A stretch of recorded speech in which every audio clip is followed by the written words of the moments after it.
di mana ayat ini merupakan inti dari penciptaan manusia oleh Allah Subhanahu wa taala. Di mana ayat ini sebenarnya sudah seringkali dikumandangkan oleh khotib-khotib di salat Jumat atau dai-dai pada saat majelis taklim. Di mana ayat ini jika mampu kita memahaminya, jika kita mampu mengimplementasikannya dalam kehidupan sehari-hari, maka insya Allah tidak akan mungkin terjadi malapetaka atau bencana di mana-mana seperti yang kita alami saat ini, khusus di negara Indonesia.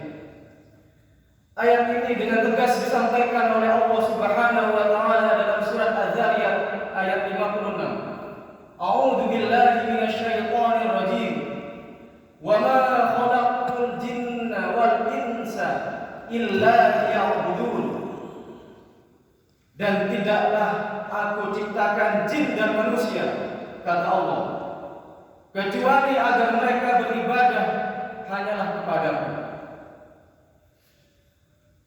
Para jamaah sekalian, jika kita berbicara mengenai ibadah, maka ada dua hal yang tidak dapat dipisahkan.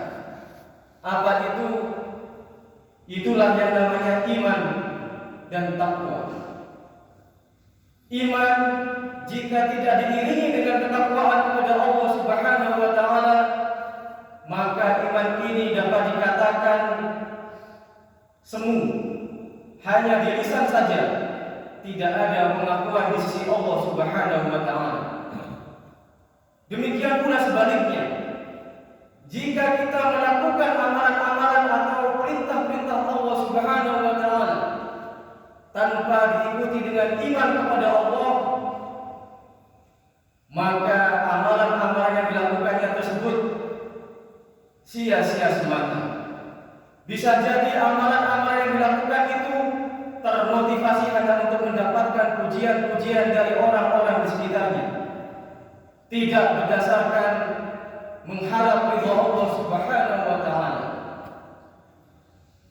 Kemudian jika kita berbicara mengenai ibadah juga, para jamaah sekalian, tidak lepas dari istilah yang namanya ibadah mahdhah dan ibadah ghairu mahdhah.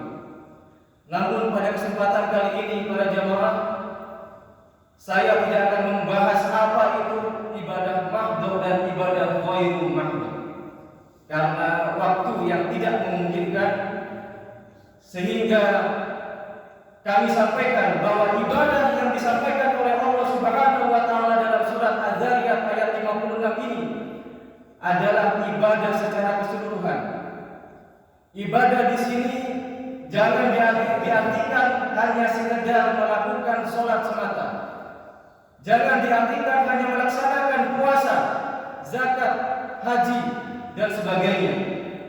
Namun ibadah secara umum, kita bermuamalah antara manusia satu dengan manusia yang lainnya.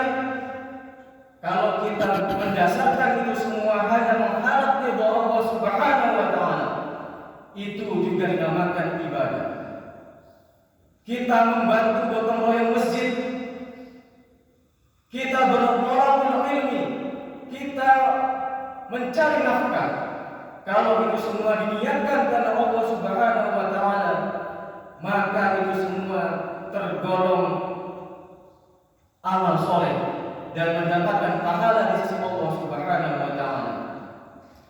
Berdasarkan ayat yang sudah saya sampaikan di awal tadi, para jamaah sekalian, karena Allah Subhanahu wa taala telah menciptakan manusia ini hanya untuk beribadah kepada Allah semata, maka marilah para jamaah sekalian, mulai saat ini kita biasakan diri untuk melakukan semua perbuatan yang ada dalam kehidupan sehari-hari. Kita niatkan hanya untuk beribadah kepada Allah Subhanahu wa taala. Tanpa kita sadari, para jamaah, sebenarnya dalam kehidupan sehari-hari kita sudah melakukan amalan-amalan itu.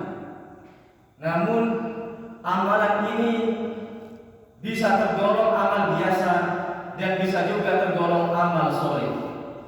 Kapan amal itu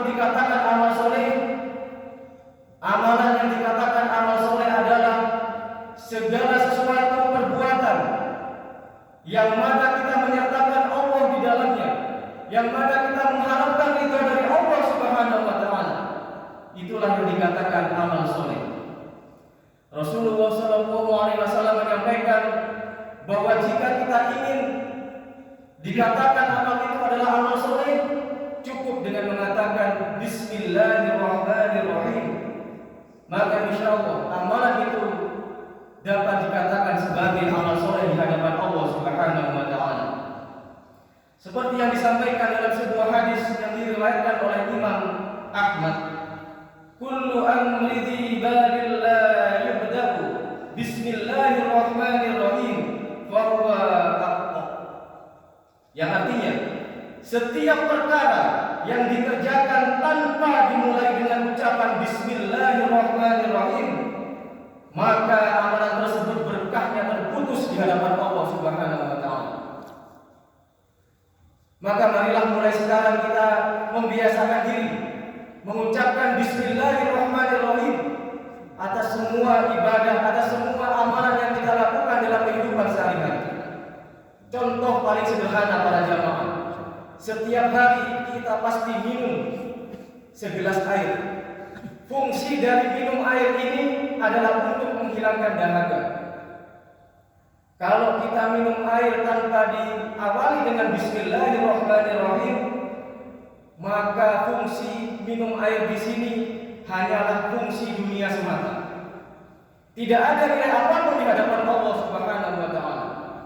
Namun jika kita mengawali kegiatan minum ini dengan Bismillahirrahmanirrahim, kemudian kita minum air tersebut, maka aktivitas minum air ini para jamaah sekalian, selain untuk menghilangkan dahaga, selain untuk menyehatkan tubuh kita, itu juga termasuk amal soleh, itu juga termasuk ibadah di hadapan Allah Subhanahu wa Ta'ala. Dengan demikian, marilah kita jangan meremehkan ucapan basmalah atau Bismillahirrahmanirrahim.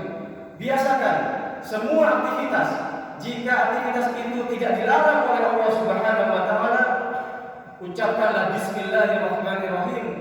Kenapa demikian? Insya Allah itu akan memberatkan timbangan amal kita di yaumul mizan kelak pada saat hari pembalasan. Demikian yang dapat kami sampaikan. Subhanakallahumma wa bihamdika asyhadu an la ilaha illa anta astaghfiruka wa atubu ilaik. Wassalamualaikum warahmatullahi wabarakatuh. Waalaikumsalam warahmatullahi wabarakatuh.